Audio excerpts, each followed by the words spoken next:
No one expected the mid-afternoon calm at Crimson Lights to shatter the way it did.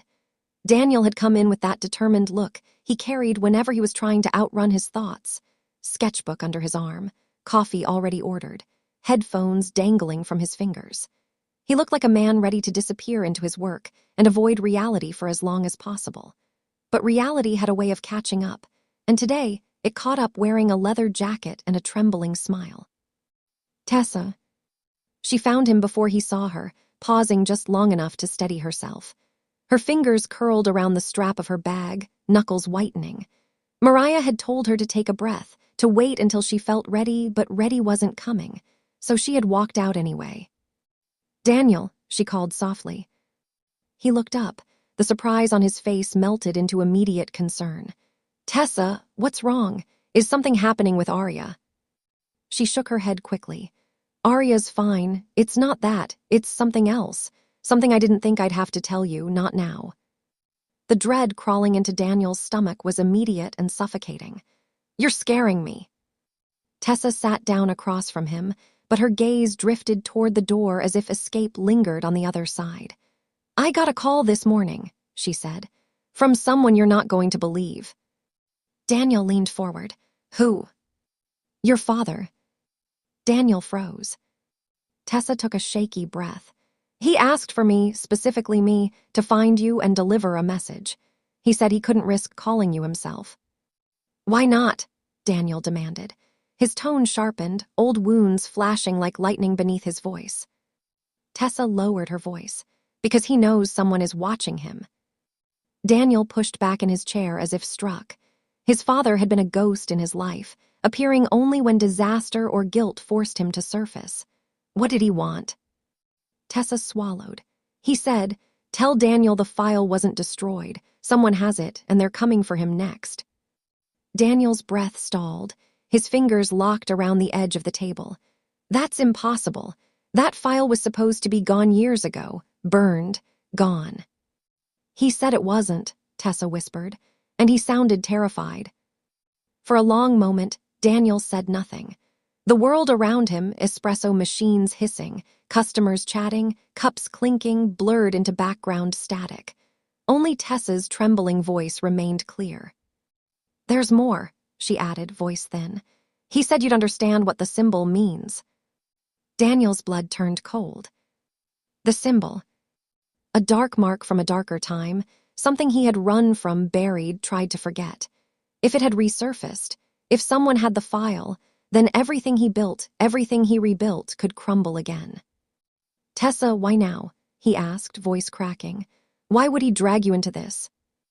Because he thinks you won't answer his calls, she answered bluntly. And he's right. The honesty stung, but it was true.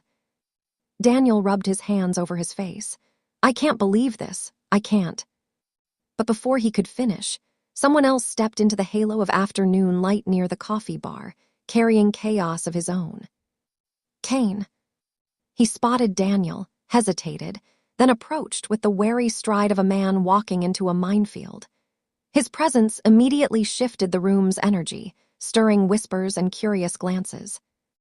Daniel, Kane said with a seriousness that cut through the already thick tension. We need to talk. Daniel glared up at him. Not now. Kane shook his head. You're going to want to hear this. Tessa rose instinctively, placing herself half a step between them in a protective motion, though she didn't even realize she'd done it. Something about Kane's expression felt off. Determined, but rattled. Controlled, but flickering with the edges of fear. Make it quick, Daniel muttered. Kane inhaled slowly, then leaned in. I got a message too, he said. A warning, and it mentions you. Daniel stiffened. Kane continued. Someone sent me a single sentence.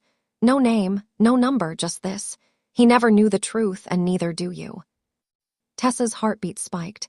What does that even mean? Kane shook his head. I don't know, but the timing, it can't be a coincidence. Daniel's mind raced. The file, the symbol, his father's fear. And now Kane, someone completely outside his circle, receiving cryptic threats. What truth? Daniel demanded. What are they talking about? Kane didn't answer immediately. Instead, His gaze drifted toward the door, scanning the street outside as though expecting someone to emerge from the shadows. Then he said quietly, "There's something about your past, about what happened that year that none of us knew, not even you.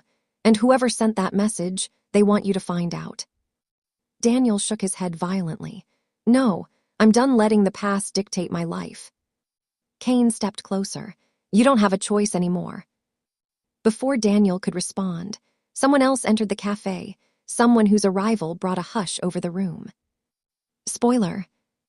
Their eyes locked onto Kane, confusion flooding their expression. "Kane, I just got your voicemail. What happened? What truth are you talking about?" Kane forced a thin, unreadable smile. "I don't know yet, but it's something none of us can ignore." Spoiler stared at him, baffled. "None of this makes sense." Kane nodded. "It will soon." The words hung there like storm clouds, gathering over their heads. Tessa reached for Daniel's hand, grounding him as his world began shifting beneath his feet again. "Whatever this is," she said softly, "you're not facing it alone." Daniel exhaled shakily. Kane looked from Daniel to Tessa to Spoiler, then lowered his voice again. "Everything you think you know, everything you built your life around, it's about to be tested. And when the truth comes out, someone in this town is going to regret keeping their secrets."